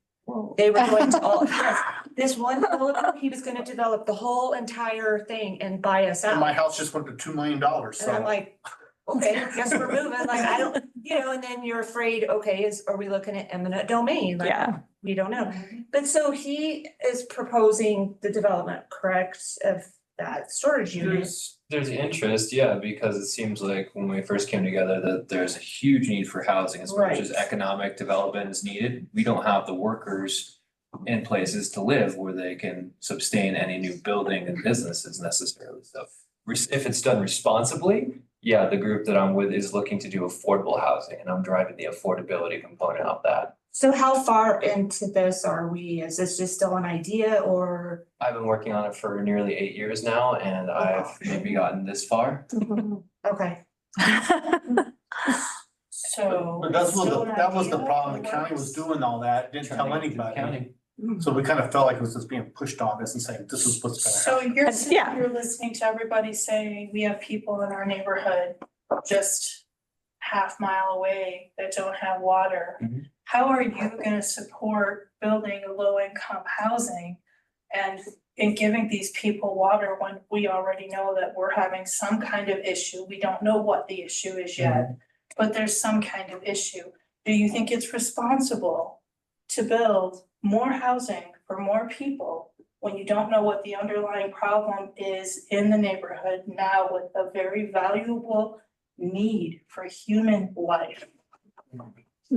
Do you think that's responsible? There's a lot of questions you just threw at me, but yeah, I think the fact that we're here We and need exploring answers. this is really important for deciding if that is even feasible. I mean, at the end of the day, it's there's land and trying to figure out the best and highest use for the community. And every person that works in the county office knows me because I've come to them and said, what is the best and highest use? How can we help our community? But yeah, I think exploring whether it's responsible or not is exactly why I'm sitting here today to be part of this community, because I'm not just some guy from Denver coming up here.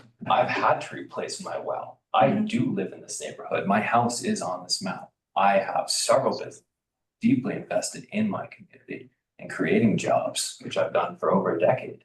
And would like to try and again find what void needs filling so that we can, what it really seems is we need housing. I mean, call it what it is. There's a strong need for housing, and if there's a way to do it responsibly, but yeah, I'm deeply concerned like the rest of you, because again, I don't want to have a bunch of new well for another time. I don't want to do something that's gonna damage someone, but as you've articulated, we don't know, we don't have the ability to see what's underground. It does sound like Silver Lakes has an issue, but our land is sitting is on a completely different aquifer from what I understand the research we have done. Well, from what I've seen on that map, it's not a matter of aquifer, it's a matter of where your crevices are for where your water comes from. I mean, I think the point, I think that But then we don't know what I'm trying to whether say or is, not, would it be more valuable to learn what the problems are and to make sure that you're not going to be another factor in our problem? and I think that's what Respectfully, he's why do you doing. think up here? Oh, I don't know. That's exactly what he's doing. that is, and that's also part of the county's role in assisting with a development review. And that's why Neil comes and has been working so hard to engage with the county in evaluating his project. And that's what So how planning can we departments get this do. going then? If he's saying 8 years and we need affordable housing, like. We need to make sure there's water first. I am on that page with Right. the rest of my neighbors. Yeah, but Silver Lakes is so different. So- Silver Lakes was Yeah. built on a. The only thing I want us to, but he's not considered Silver Lakes. right? No, You're No. considered we're Dumont, another or Lawson. side, and I've Yeah. looked at our well reports. They were, So- the gauge stops at 35 gallons per minute. So has it been that and it's hard to, blowing has it way been that over hard to figure out the water? It's taken you 8 years? Well, I mean, again, with respect to all the hard work that the county's done, if I can speak freely about my own circumstance, which is not the same as everyone else's, but the county's been very supportive. Everyone in this room has been fabulous. They've been a wonderful resource, and I have nothing but good things to say. But at the end of the day, there's regulations in place that do make it difficult.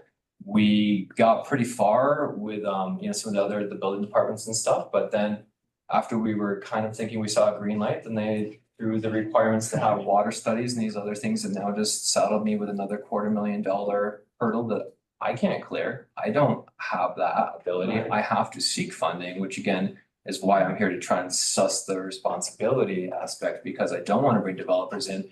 I've had other people come during my times looking for a fit for this project to get financing. And I've experienced the same thing where it's, we will take this from you. Thank you very much. And have a good day.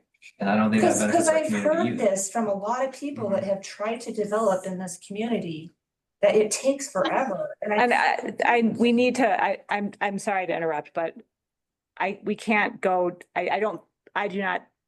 we're past 8 o'clock. We're past the ending time of this meeting, and we could spend an hour talking about individual projects.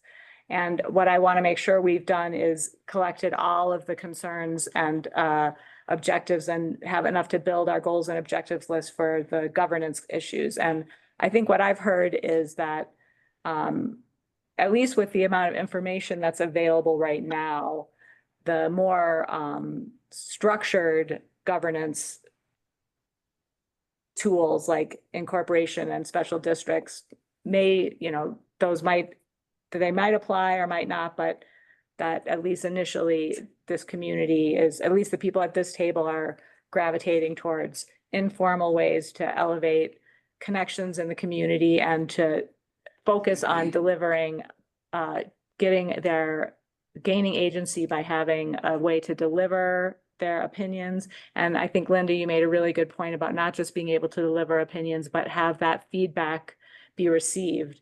And, what I would just add for my part, which I think is based on kind of Shane and Jody and some other people in the room, that it's important for us as the county to close the loop on project information and not just make these communications be one-way streets, and make sure that that the story we tell has an ending, you know, and that we close that loop. It'd be really nice to stop the rumor mill, like the rumors. Yeah, I get Yeah. it. No, Yeah. I get it. And I don't say that, I guess, flippantly. But gosh, the stories I've heard about what they're doing with that LDS site, I'm sure you've heard them. And I'm sure I have you not slept a have. lot of nights thinking about What are some they of gonna those do? ideas. I can imagine. So, But the reason why I just bring this up with him is because we're coming up with these ideas. So if we move forward and we say, okay, we want affordable housing. And I'm like, oh my gosh, that's 8 years out at least. Like, what does that even look like? So what, and that, I mean, yes, that is a topic and. Well, this is a 10-year plan, so Yeah. you're still within the 10 years. Here you go. So, There we go. and I would be happy to sit down and have coffee with anybody in this room anytime to chat about the development process and the planning and building team and all of that. And Jody, you and you have an open invitation anytime. Okay. And you know that. So many Yeah. counties. But, I know. So, but we do need to wrap up, I think, because it is 8:15. We have folks on the phone. Nancy, anything that you feel like we still need before we wrap? Well, I've been writing stuff down, so I'm thinking, Yeah. I'm hoping you guys are looking at those. This landline. Definitely strong interest And in, my landline is 4367. some kind of a commission. I wrote this one, the last one down. Either. Your last name. Are you guys listening or? Yes, yeah, we can still hear Yeah, you, Nancy. we're good. We have one Okay. little side conversation, but otherwise we're good. Okay, so there is an ability under statute to set up, like a regional planning commission that's a small region. Summit County had, I don't think they still do, but they used to have 4 planning commissions plus an overall county planning commission, so that Keystone area had their own, Copper had their own, the Lower Blue, and all the way down to Heaney had their own, and then the Breckenridge, Upper Blue had their own, just because of the differences in the community and the need for, and the desire for those people to have a local voice. Yeah. So do they still report to the commissioners then? Yeah, they would actually, they reported individually to the commissioner. So I could investigate it a little bit, maybe put in a report, but there might be an option but it's more formal. It means you guys have to apply to the county, and have regular meetings and do that. But it might be, I'm thinking it might be something that would resonate with this group, so that. I like it. So it'd be like a monthly meeting or? It would be. It would meet planning when commission. development proposals were in front of you, so you would make a recommendation on those, and maybe you set it up so you make a recommendation to the county planning commission that then makes it on to the county commissioners. It's not prohibited to do. Yeah, I think that's an interesting idea, Nancy. Other planning commission or? I think there's We'll detail that out. It could go either way. I think it could be planning commission, a series of planning commissions that all go to the BOCC, or it could be sub commissions of the planning commission. That's something we can discuss. Sounds intriguing. Yeah. Strong leadership and interest in Yeah. our Did community she in this call group. it? What kind of a? Planning commission. Yeah. So, and this is the Maybe kind of stuff a that we'll pull planning into this draft advisory document commission. for you guys to review. Yeah. So that's where we get together and come up with these ideas. That's what we can hope we can add. List that she has up there. Right, it'll be in this, This will be in our draft report. This will be in the draft. Okay. Yeah. Because. And this then- this meeting recording will go up on the website, and then as well this, And I could do screenshots. yeah. I got the current, so I know what the commissioners are doing. But now there's no commissioners' reports in the Clear Creek Current anymore. Okay. And I like to know what they're up to. That sounds terrible. No, it doesn't. No, it doesn't. That does not sound terrible. Okay, All right. but let us Okay, wrap this guys. up. Nancy, what? She just said thank you. Oh, okay. Just saying, I Thanks, think we're Nancy. finishing up. We're gonna sign off on the Zoom. Bye. Good night. Night, everybody. Good night, Joanne. You're the last one. I See want ya. Joanne to be our mayor. Bye-bye. Document.